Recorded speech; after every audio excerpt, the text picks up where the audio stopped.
Music now from a singer-songwriter who composes beautifully crafted songs. Here performing his latest single, Be Mine, from the album New Day at Midnight. Welcome, please, David Gray.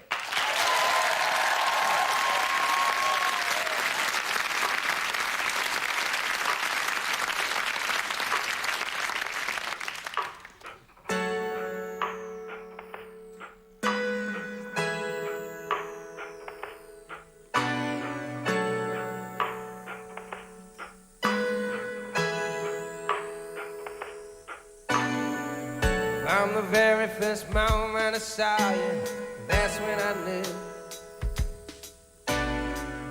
all the dreams I held in my heart would suddenly come true. Knocked me over stone cold sober, not a thing I could say I do. 'Cause baby, when I'm walking with you now, my eyes are so wide. Like you reached right into my head and turned on a light inside. Turn on a light inside my mind. Yeah. Come on, baby, it's alright. Sunday, Monday, day or night. Red and blue on white, it's plain to see. Be mine, be mine. The rain is shining night or day. What's the difference anyway? Baby, tell you our heart belongs to me. Yeah. If I had some influence, girl, with the powers that be, I'd have 'em fire that arrow at you like they fired it right at me. Maybe when your heart and soul are burning, you might say that every time I'm talking with you, it's always over too soon.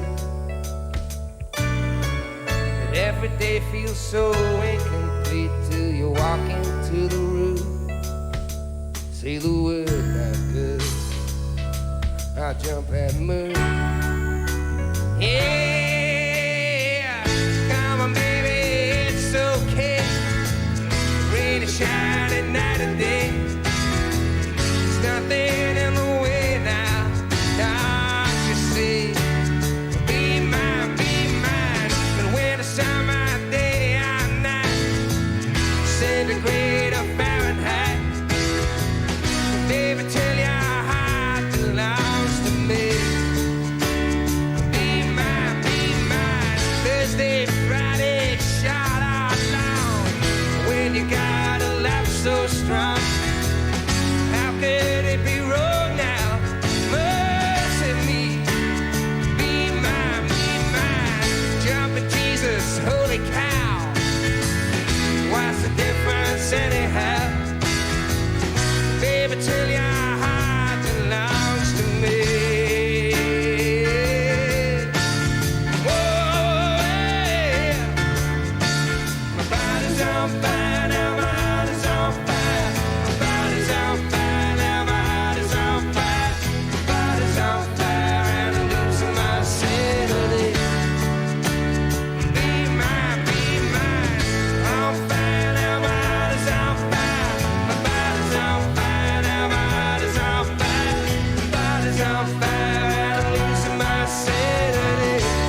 Right, my next guest made his name on Not the 9 O'Clock News and went on to create two unforgettable comedy characters, Edmund Blackadder and Mr. Bean.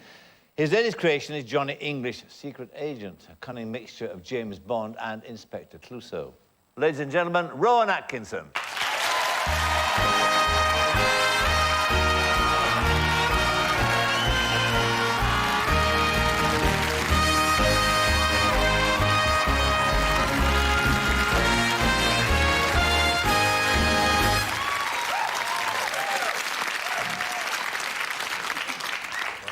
Some secret agent. Some secret agent. Yeah, he's not very good, but he thinks he's very good, which is important. That's right. So where did he come from? He was originated by myself and a few others for a series of commercials for a credit card company. Oh, you remember them well. About 10 years ago. I love the burning carpet. Yes, the burning carpet and the man hanging upside down and all that stuff. And those commercials, which were very successful in their own right in terms of what they were trying to achieve, but they seemed to create this character and this sort of a double act, really, between him and his sidekick, Boff.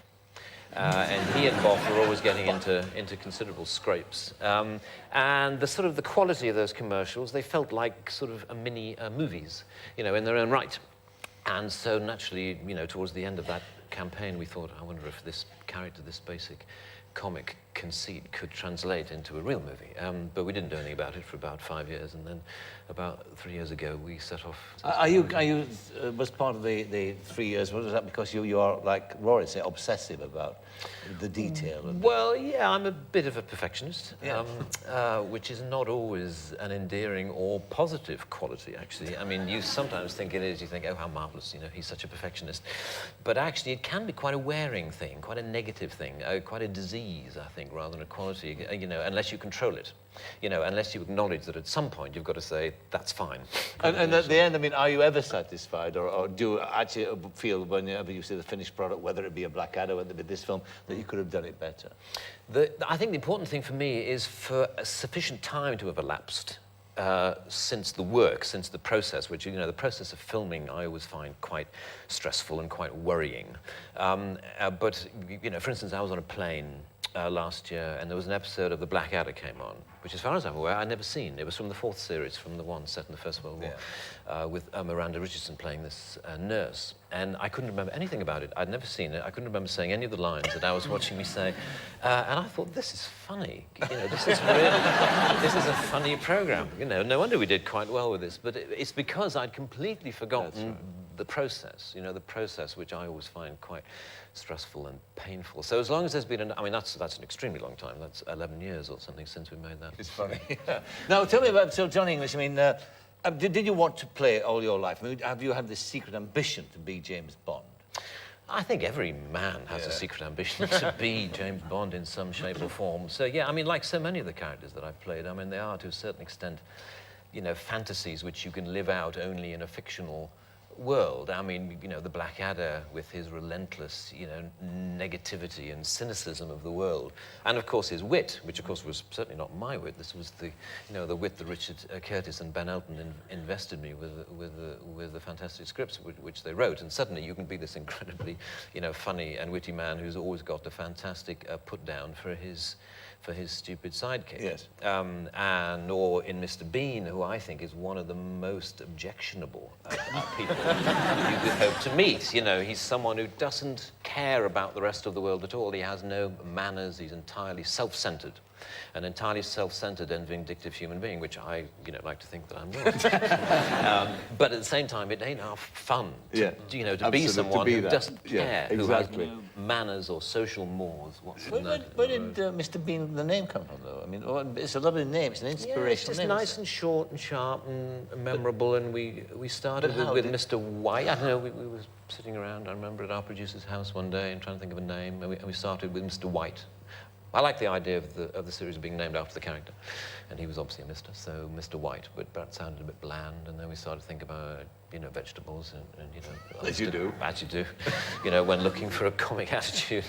So Mr. Broccoli and Mr. Carrot and Mr. Cabbage and Mr. Bean, you know, yeah, it's sort of, you know, single syllable and short and sharp and memorable. And memorable, exactly. That's what we're looking for, because that's the same with with Johnny English, you know, who in the original commercials was known as Richard Latham.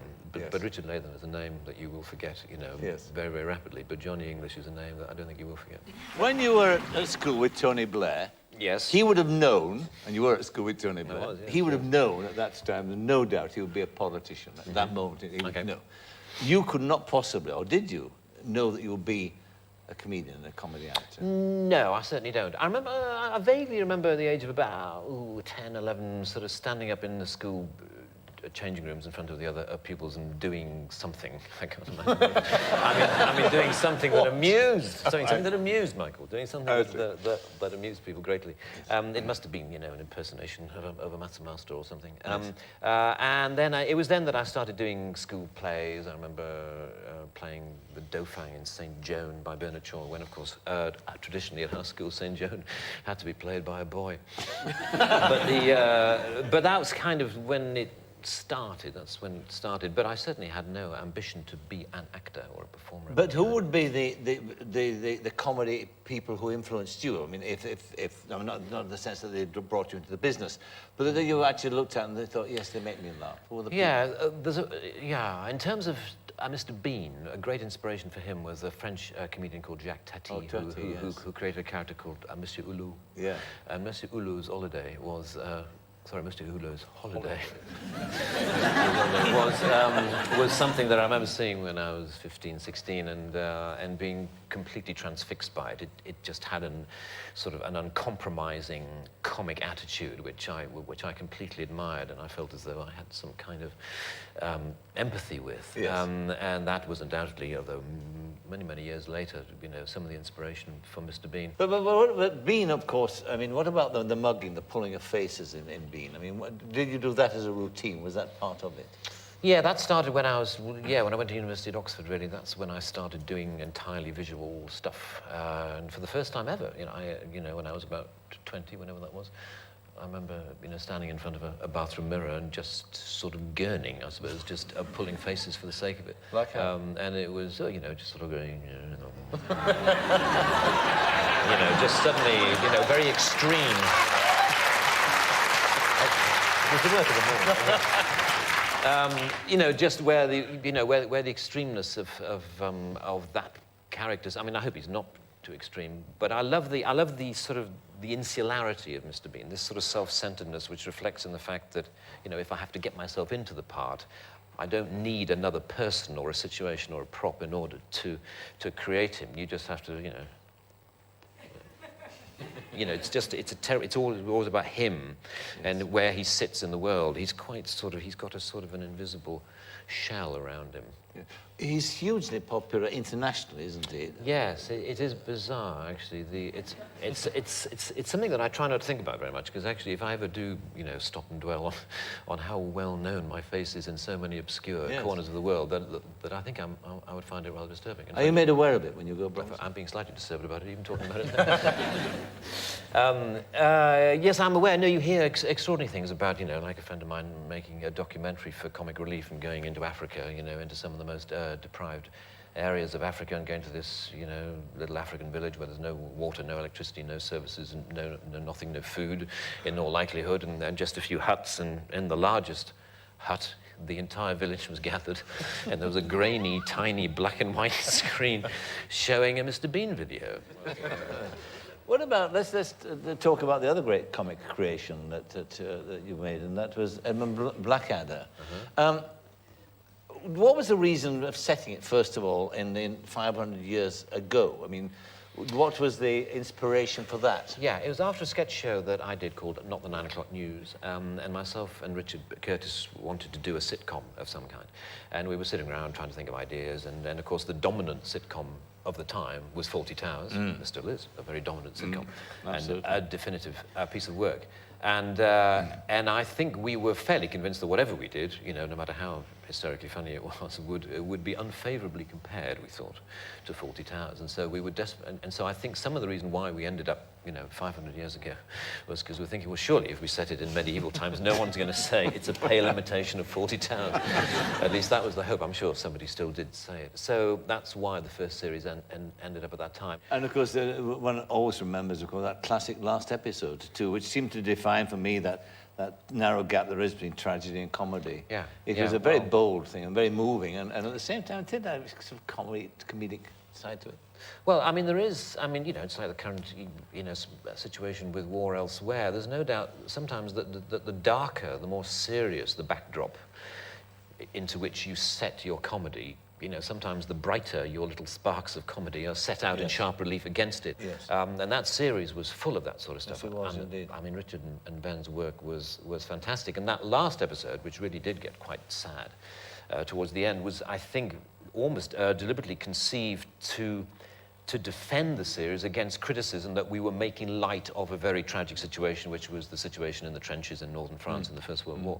In fact, it turns out that that criticism never materialized, that people just accepted it for what it was Yes, and it's a- enjoyed it for what It's it a was. classic nowadays. But it was, but I remember filming when we, you know, the weeks a rehearsal leading up to the one-day recording of that last episode, when we went over the top at the end. And for the first time, and probably the last time actually in my acting career, that because throughout rehearsal, you know, as an actor playing the part of the Blackadder and knowing that even though the rest of the episode, of course, was its standard sort of funny sitcom self, there was this deep sort of twist in the, you know, in my stomach throughout that week of sort of thinking along with your character that you were doomed, you know, that you were going to die at the end of the week. It was a most peculiar, I'm sure, you know, serious actors playing serious characters in difficult situations feel this all the time, that you know, there's a psychological effect. And obviously if you're trying to feel the character and feel his dilemma, then you're going to feel some of the fictional feelings for real. And I was amazed, you know, throughout, there's an awful knot in my Was stomach it for that difficult to entire do week. itself, the actual moment of doing it? Was it difficult? No, it was, no, you felt swept along by it. Yet Yes. again, I think because it was so well written, and that weird, you know, transition when you go forward and I blow the whistle that, you know, we go over the top, that you, and there's some wonderful lines about, you know, because I'd been trying to pretend that I'd gone mad in order to get sent back from the front and had conspicuously failed, you know, and the Blackadder says some, I can't remember it very well, but says some line about, you know, who would notice another madman around here, you know, and a line like that, it just, you know, grasps the moment. And it's so fantastic to be part of. But by God, I felt it. Yeah, I really did feel it. Two final questions. One is that you returned to doing sketches from whence you came. Yes. In a sense, and we were doing comic relief. Yes. We did this Michael Jackson sketch. Yes. Yes. Did it whet your appetite? Might we see more of Rowan Atkinson back on television doing that kind of show? Well, it does. I mean, I love the immediacy and the topicality. I mean, it's something that Rory does all the time. But I sort of missed. I mean, I remember when I was, you know, doing a sketch show myself, and a topical sketch show, the immediacy of, you know, like that moment of being in a classroom and the teacher leaves and a pupil stands up and does an impersonation of him straight away. It's the immediacy and the, you know, and the sort of and the courage of that and the danger of that is terribly exciting and very funny to watch. And actually, you know, it's some of the problem of having spent 3 years on this Johnny English movie, and thank God I think it's worked out all right. And then suddenly someone said, well, you know, would you like to do this sketch with Lenny, you know, playing Michael Jackson, and you can be Martin Bashir. And I thought, and it was just one day, you know, of fun and silliness, and you come out with a 10-minute sketch, you know, in one day instead of 90 minutes taking 3 years. And it's just that. Just the fun of that, and not sort of caring too much, not thinking about So it you too might- much. So I feel, sorry, it's a very long answer to your question, which is, oh yes, that'd be a very nice idea, Mike. Well, yeah, I'd like You'd be yeah. very welcome. I'd like to, but I'm interested in topical and satirical comedy, you know, increasingly. But of course, there is a Meister here. There is a Meister here. Absolutely, he's the one. Well, But You do a very good George Bush, I think. You could do. really, Oh, kind of simple, a sort of But you simple can't vagueness. outdo George Bush, actually. can't parody a parody. Yeah. We were trying to write a line for him to think, well, you know, what do you say? And he came out with the real line and said, trouble with the French is they have no word for entrepreneur. Very good. And, you know, good stuff. And finally, Very good. Johnny English. I mean, is it going to be like James Bond, many Johnny English films? I don't know. It depends how it goes. I mean, Yeah. you know, if you like this one, then we might think of some more. I think he's a nice character. I think he's almost the nicest character I've ever played. Yes, he is. Because I don't think Mr. Bean is. He's very sympathetic. Is nice at all. And I think the Blackadder is just such a cynic. But I think he's got a good heart, John English, and I think that's why you root for him in the film. I think he's. So you know, if I want to carry on, you know, being nice, then I'll do some more of him. Yeah. Rowan Atkinson, thank you very Thank much you very indeed. Rowan Atkinson. Well done. Excellent.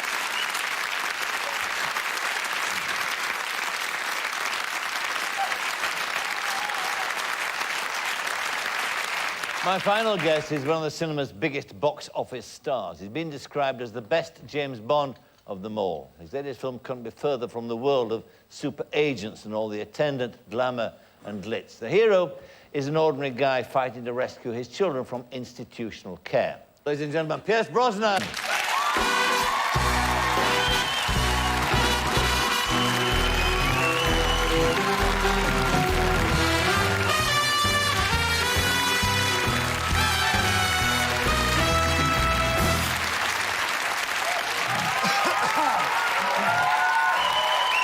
Oh, you're very kind. Thank you.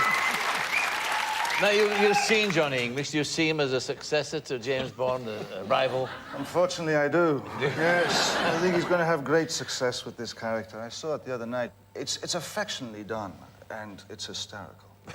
It's hysterical. I really had no idea what I was going to see, so I went to the cinema to see this director's work, and I know Rowan's work, and I'm a big fan. But to see him go down the corridors of MI5 and just, I thought, oh my God, do I really look at Ponzi in the film? Oh, dear. Oh, God. But, you know, as I say, it has such affection. And speaking about affection, so has Evelyn, your film. I mean, it's a labour of love as far as you're concerned, isn't it? Well, it's taken 6 years to get to the screen. 6 years. You know, we read the script 6 years ago. I fell in love with it, and in that time, we worked on other pictures. We did the Thomas Crown Affair, and I did a couple of Bond movies. And there, in 2001, we had the script to a point where we said we have to make it. And I gave it to Bruce Beresford. He loved it, and we were off. But originally, you weren't going to be in it, were you? Well, it was up and down, and we had a play reading in Santa Monica. There's a lot of Irish actors there, and we sat around one afternoon. I read it. And I thought, I can't let this character go. He's too close to me, really, in many respects. You know, it's about a father. I'm a father. I know something about fathering. And it's about an Irishman dealing with the church. Desmond Doyle, you know, in 1953, the wife left him. And in those kind of dark days in Ireland, the church and the state had such a grip over the community that they could come in and take good children away. And they did. And it's documented in the annals of the Irish judicial system. And I thought that was really appealing. It was very well written, and it had humor.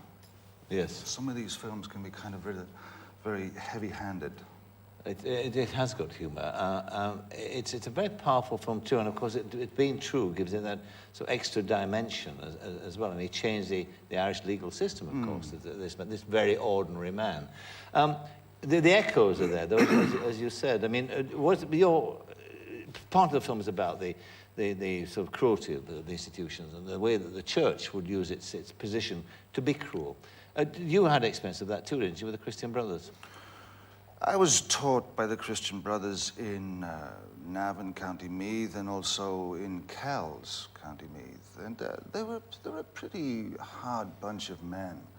And I could never really fathom it when I was a young fellow there, you know, saying the Our Father, and some little lad would come in and be late for school, and this man would just lay into him, you know, give him a lashing.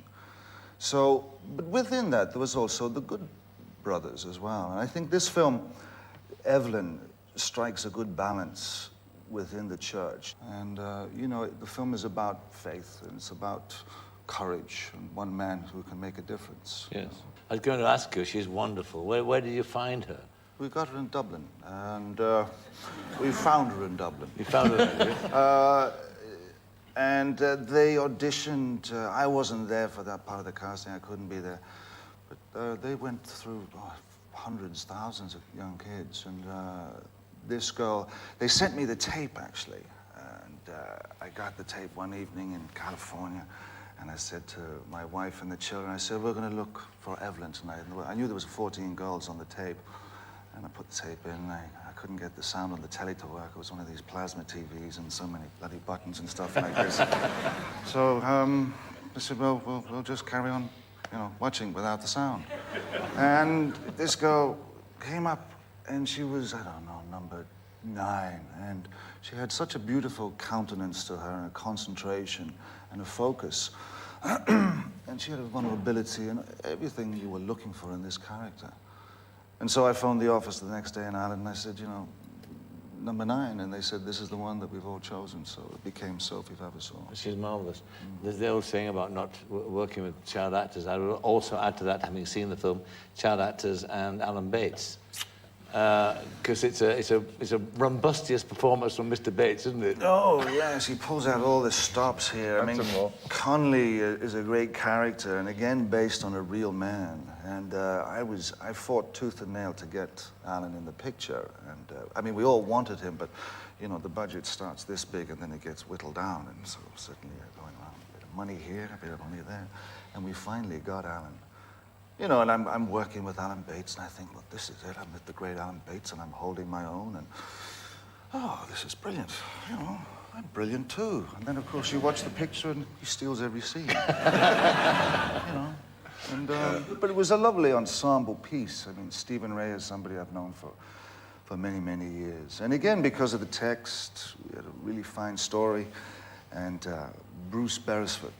You know, once we got Bruce Beresford on board, a man who has directed Driving Miss Daisy and Break 'Em Around, Tender Mercy. So we had him, we had a great text, and then these fantastic actors came along. That is a nice thing, of course, I mean, that you can now use your success because of Bond to actually finance and put on films like this that you really want to do. I formed this company to make my own pictures and to play something like Desmond, which is kind of truer to who I am than James Bond. Well, I mean, there's lots and lots of echoes there in your life, in the entire film. I mean, the fact of, you know, the child being left alone because you were that, your father left you, your mother came to England, then you came to England when you were 10. You must have felt, do you feel like an alien when you arrived in England from Ireland? It was 1964. I remember it well. The uncle drove me out to the airport. I didn't feel like an alien, really, but,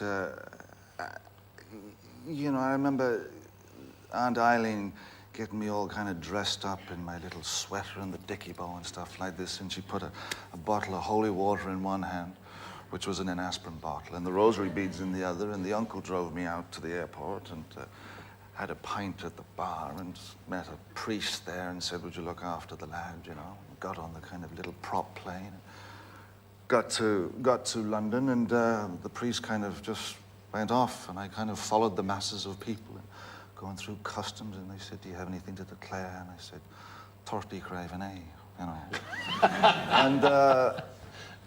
And, you know, you suddenly, you know, I realized I was a little Irish boy, and I went to a very large comprehensive school, and, you know, I was Irish. I didn't feel alien, but I certainly had to fight my way through it, you know, and you kind of, you end up getting into scraps the whole time, and then that gets rather boring. And so you use comedy to deflect, you know, to fit in, to find your position. And the comedy was very, it was a good grounding for me, and I suppose maybe it was where the seed of acting happened. What do you mean comedy? I mean, what comedy of just making, of turning situations on their ear and making them funny, and using humor as opposed to using your fists and fighting the whole time. Yes. But also at one point, too, I didn't realize you became a fire eater. Oh, well, the fire eating was. You don't meet many fire eaters, you know. You don't really. No, when I became an actor, how I discovered acting was at a place called the Oval House Theatre Club, and it was at a time which was a very fertile time in the late '60s of experimental theatre. And this one night there was a workshop, and it was on fire eating. And I really had no desire to do fire eating, but I noticed that there were many young ladies in there, and this fellow was a street performer, and he was, you know, doing this with the flame and everything like this. And of course, the girls had to take their tops off. So they were topless girls. It was the 60s. And I thought, well, I'll have a go at this as well. Whoa, oh, God. Did you ever imagine in those days, though? I mean, that's the same question I asked Rowan. I mean, I suppose everybody wants to be James Bond. And was that an ambition of yours? Do you think one day maybe it might happen? No, it wasn't. I mean, back there in '64, my mother and father took me to the pictures one Saturday afternoon, and we went to see Goldfinger. But I didn't want to be James Bond, but the seed of and the love of the movies happened in the theater that day. And the next week, we went to see Lawrence of Arabia and the whole spectacle of that. And when I discovered acting, I discovered a wonderful home for myself, a sanctuary somewhat. But I never really wanted to be James Bond.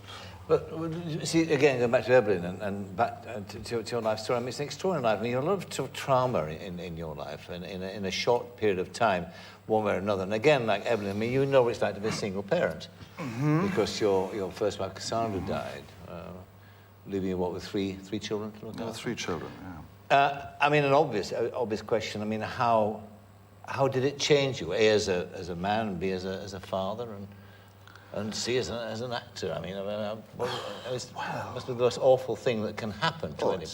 It is overwhelming. The grief, the pain, and how you deal with that.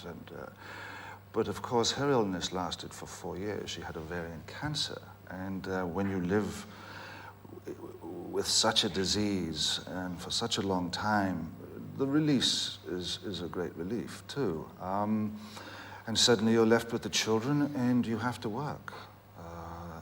And so I threw myself into work. And you don't really realize how it's changed you. You don't realize that till much later in life. But I suppose I'm a survivor in some respects. I mean, we all are. We all have tragedies in our lives. But that was a mighty blow at such a time.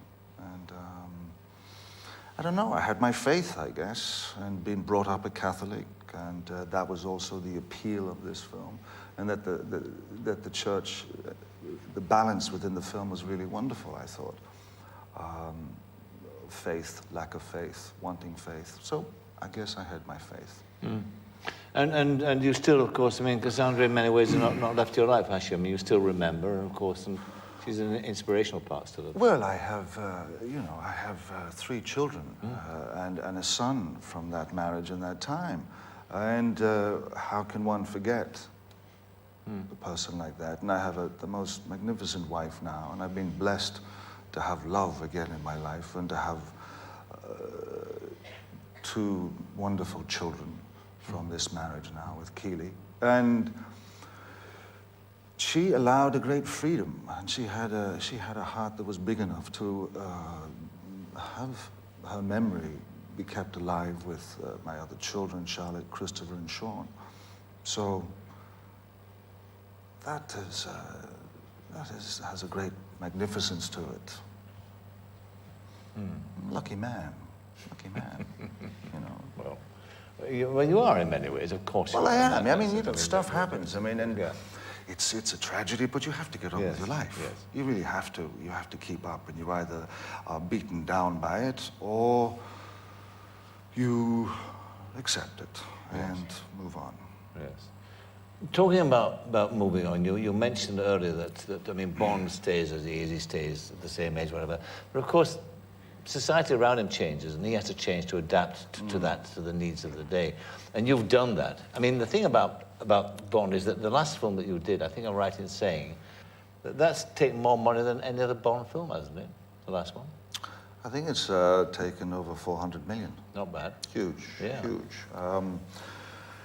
Which I'm very proud of. I must ask you also, I mean, in that film, what was it like working with Madonna for a while? Yes, yeah. But did you get on all right with her? Madonna was fine. She was. I made the mistake. We had a sword fighting sequence, and I was so busy. I was so occupied with kind of getting the moves right and everything like this. And All the lads in the makeup room in the trailer were singing like a virgin. And you know what sometimes happens on a set when someone starts singing a song or whistling a certain tune, it kind of stays in your head. So I'm out on the set and I'm practicing like this, and I'm like a virgin. This bird are very bad. And she's standing there looking at me saying, you taking the piss? I said, no, I'm not taking the piss. Madge, Madonna. I'm not. Why would I? No, please, have a sense of humor here. We're all friends. She said, you are, aren't you? And she wanted to challenge me. And the director came up and said, is everything all right? I said, oh, yeah, it's fine. Like a virgin.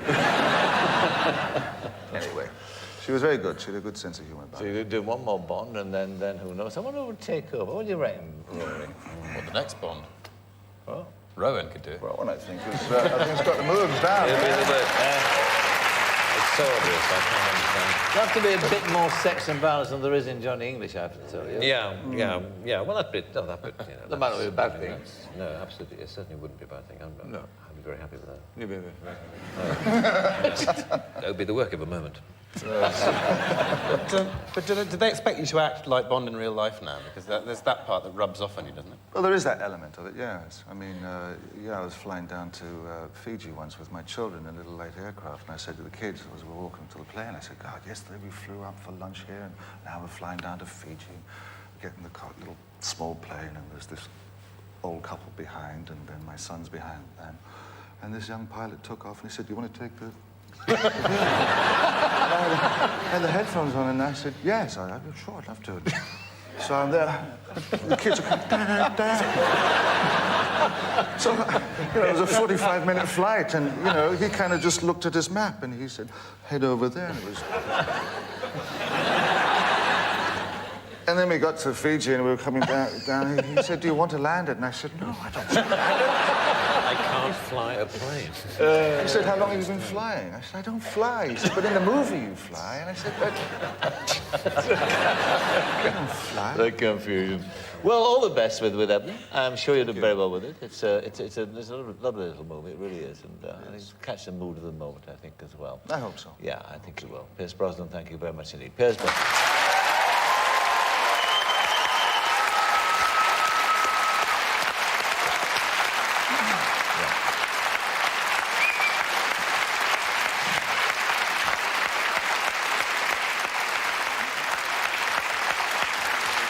My thanks to Pierce Brosnan, Rowan Atkinson, Rory Bremner and David Gray. Next week, my guests are Jeremy Clarkson, Denise Van Outen and Neil Morrissey. Until then, from all of us here, a very good night. Good night.